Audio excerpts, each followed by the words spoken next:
Welcome to Weird Dough, the show where we make every recipe in Kim Joy from the Great British Bake Off's cookbook. Weird Dough, Episode 3. Today, we are going to try to make one of her bread recipes. This is going to be a huge challenge for me because I don't ordinarily make bread.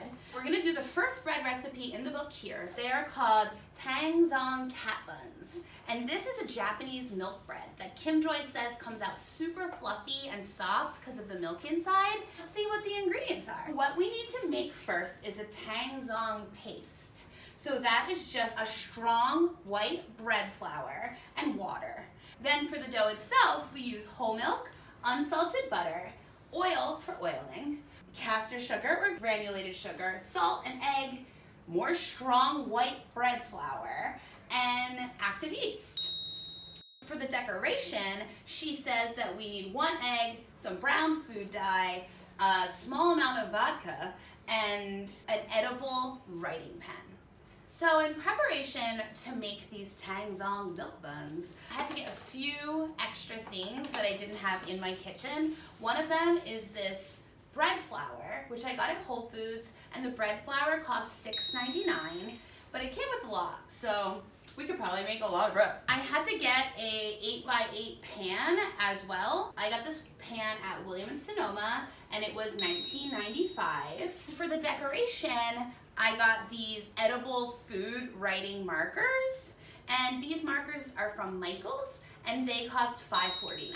So that's all I got extra for this particular recipe. It's not too much, not too big of a price tag to make those adorable little kitty cats. So let's get started. Okay, so the first step of what we're gonna do is we're gonna make our Tangzhong paste. What the Tangzhong paste calls for is this water and this bread flour. So you put it together in a pot. Then you use a whisk and you just whisk the water in together with the flour. It turned out it's like really thick. I guess this is what it's supposed to look like. So Kim Joy says to mix it together till smooth. It doesn't really look very smooth. I don't want to add more water because I don't want it to be too wet. So the next thing we're gonna do is we're gonna heat this over a medium-low heat, and maybe with the heat, it'll smooth itself out. What Kim Joy says to do is stir constantly with a spatula until it gets to a pudding-like consistency. We're just gonna stir it constantly and see if it becomes a pudding. It doesn't look like it's gonna become a pudding. Upon looking at the recipe further, it's supposed to be a 1/3 cup plus 1 tablespoon. So we're gonna add it in. We may have just ruined everything here. We might have to start over. I don't know if this is right, but I have a feeling this is not right. This is very clumped. So we're gonna just start over. Here it is with the appropriate measurements of liquid versus flour. It looks much more like a roux. I think that's the word, roux. They do that a lot in the South with biscuits. So it looks like way better now. We're gonna take this and we're gonna heat this over the heat with a spatula. We will put the heat onto a medium-low again and constantly stir with our spatula until it has a pudding-like consistency. I think we're off to the races now. This looks like a pudding. Am I right? I mean, yum, I'd eat that. Vanilla pudding. Delicious. Now we take our Tangzhong, we put it into a bowl, and we're gonna cover it, making sure that our plastic wrap touches the Tangzhong, and then we put it in the freezer for 10 minutes. Put it on, and then I guess push it down so it touches it. I mean, it's touching it.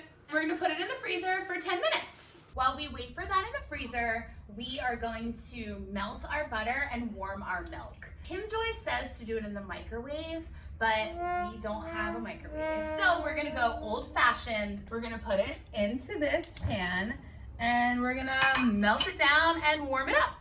If the milk is too hot, then it might kill the yeast. The yeast is alive and we don't want it. So not too hot with this milk. Still cold. The next thing we do is grease everything up. Same method as we've used in the past. except Kim Joy does not say to flour the pan, so we're just gonna grease it. You gotta get it all in the corners, because without a proper greasing, your bread will stick to the pan. That's a pro tip. The other thing we do is we oil the bowl. Same as the pan, except it's a bowl. Maybe we better use a little more. I'm just gonna dump some in. That might have been too much. Better to have too much than to have not enough, because it's sticking to the pan, it's sticking to the bowl is the nightmare scenario. Everything's greased, ready to go. We've been waiting our 10 minutes and we have our Tangzhong ready to go.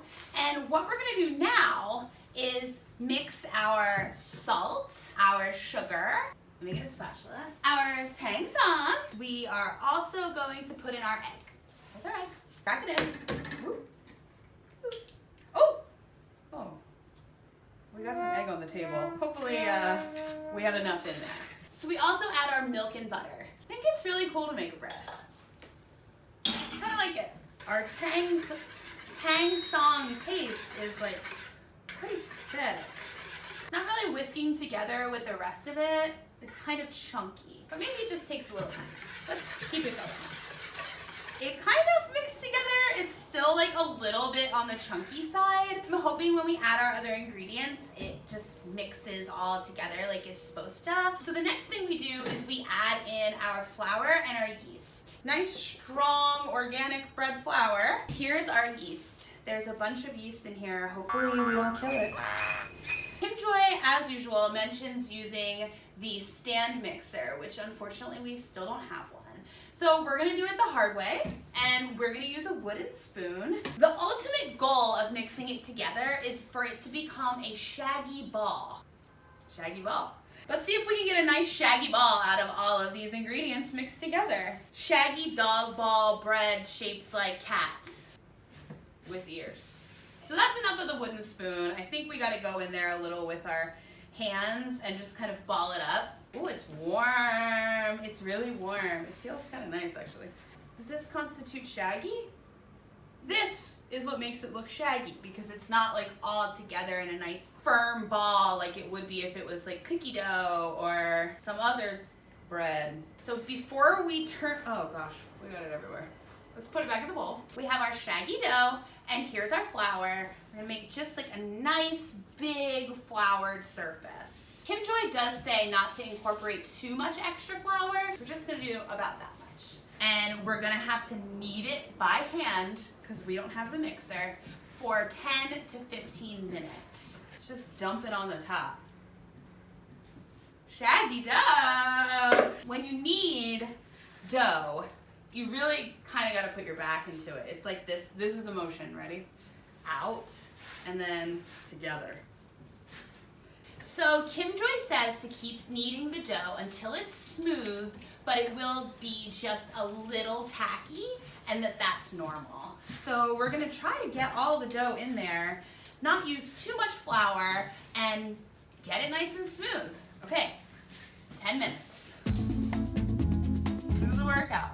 This is knead some dough so that then you can eat some bread later. It's a full-on workout. It has been 10 minutes and we have kneaded our dough. We have this nice little weird dough. We are going to put it into our greased bowl here, cover it, and let it prove in our proving draw for an hour. The dough should double in size. We're just gonna cover it with a dish towel instead of covering it with plastic wrap, because save the earth. We're gonna slide it in the oven off, but just as like a nice little warm space for it to live for the next hour. All right, 1 hour, it'll double. So we've had our dough proving for 1 hour, and it has gotten larger, but it has not doubled. So we found a few tricks on the internet that we're gonna try. The first one is you turn the oven on to 200 for just a little while, then you shut it off, and then you put the dough in. Second trick is you boil some water, put it into a glass baking tray, and put that in the oven with the dough on like the bottom rack. So we're gonna try both of those tricks and see if we can like kickstart this dough a little and see if we can get it to like rise up and puff. And hopefully we haven't killed our yeast. We did our couple of tricks, and we're gonna take it out of the oven and see how it looks. Well, I think maybe it's doubled. It's warm. It looks like really nice. What we're gonna do now is we're gonna knock it back. When you knock it back, basically what you're doing is getting rid of all of the air. We're just gonna push it down. Let's see. Oh, it's a little hard. We're knocking it back. This is how you do it. The dough is super warm. I don't know if that's bad, but there's also a little bit of a crust. According to Kim Joy, form into 9 balls. So let's flour our surface a little here. And we need 9 balls with leftover for the ears and paws. So we're just gonna, from the jump, this is gonna be our ears and paws. So Kim Joy says to weigh it a certain amount for each ball so that it's even, but we don't have a scale. So we're gonna use our eyes and measure it into 9. Let's make it into like sort of a loaf, and then we'll cut it in half and then cut it in 3. And then we'll have 9. That looks about right. So we need 2 lines to make 3. So there's 2. Okay. She says to shape them by tucking the dough under. It's not as smooth as hers. Here's number 4, 5, 6. We only have 6. We're supposed to have 9. I did the math wrong. Should we put it back together? All right, what we're gonna do is we're gonna take some off of a couple of them. So she was clearly right when it comes to weighing it, because ours are not gonna be uniform and we might not even have 9. Look at this dough. This is a weird dough. 9. Making buns is like really hard. This one is pretty crusty. We're just gonna go with it, even though it's pretty crusty. Ooh, this one feels nice. This one is not crusty. All right, so here are our 9 balls. These are our 9 kitty cats. Now, Kim Joy only makes 1 cat butt with a tail, but I've had a special request for 3 cat butts. So we're gonna do 3 backwards cats and 6, 5, I don't know, 6, 6 front-facing cats. Okay, so to make the ears, we're gonna take little parts of our dough and we're gonna try to shape them into little triangles. Kim Joy says to help make them stick, you can use a little milk. So we're gonna use our brush and we're gonna brush a little milk on the bottom and see if they stick. It's gonna fall right off. Oh, okay, it's still on. Little triangle. This one's even better. Oh, we're gonna use it anyway. Shh, don't tell. Don't tell my coworkers.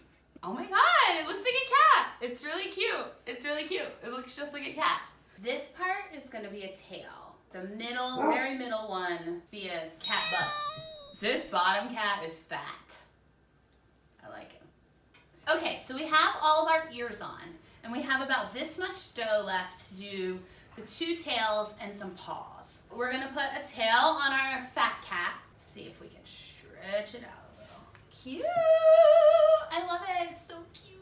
Now, we're gonna just take the rest of the dough and make it into little balls and just ball it up, milk it, and stick it on our bread. Milk it, stick it on the bread.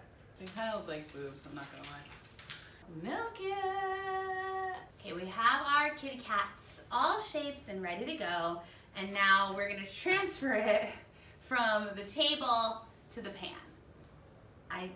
There's no method here. There's no method. So let's just use our hands and, see.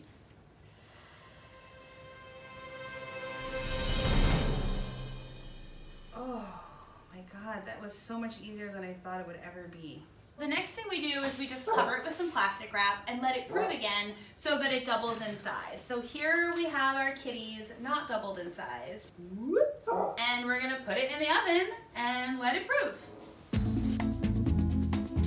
taken our little kitty cat buns out of the second proof, and they actually look pretty good. They rose more than I thought that they were going to. The last thing that we do is we brush them with a little bit of egg, and then we pop them in the oven and they bake for 20 minutes. The reason you put the egg on top of the bread like this is that when it's baked, the egg causes it to have like a nice golden brown layer instead of just a flat white bread.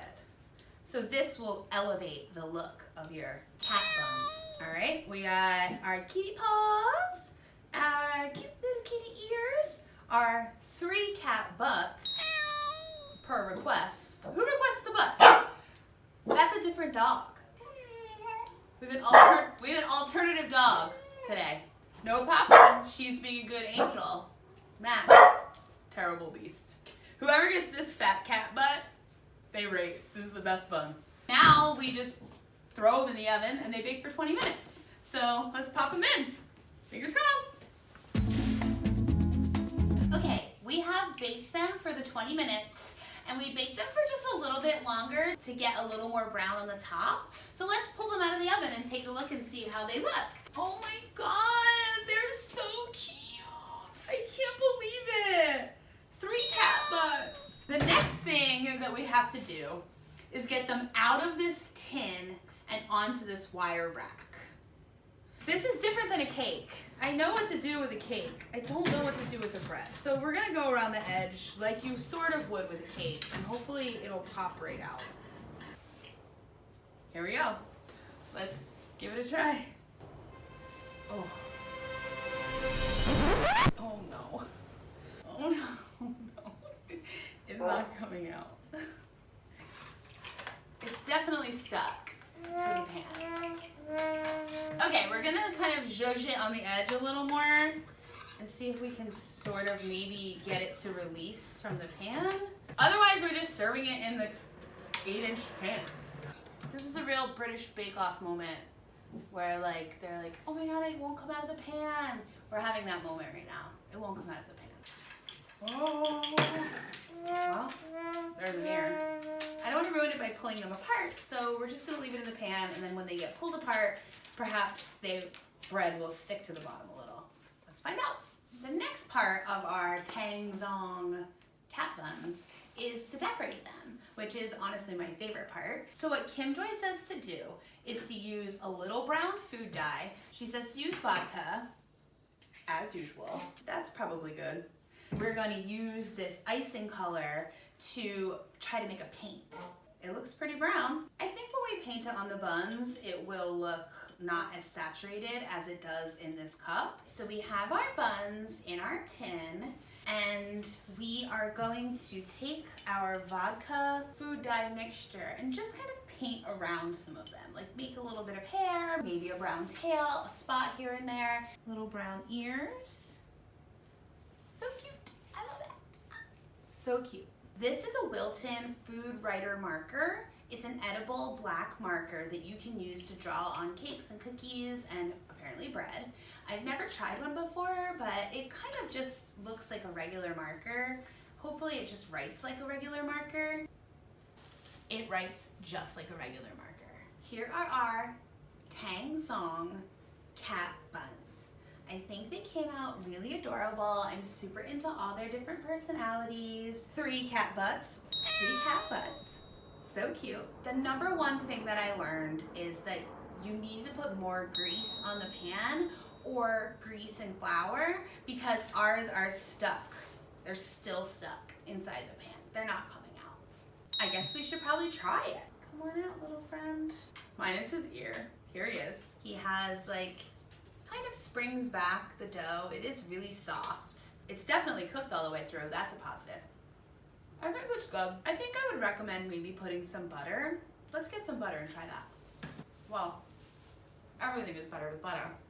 Kim Joy did say that the roux that we made, the Tangzhong paste, by adding that in, it was gonna make for a really moist, cloud-like bread that holds all of the moisture in, and that is true. It definitely does. I mean, I keep eating it, so I say it's lackluster, but I think maybe I really like it. It's no pistachio cardamom cake, but I still like it. Thanks for watching. If you like this video, give it a thumbs up. If you have thumbs, and feel free to subscribe. If you want to see the behind the scenes footage, follow me on Instagram.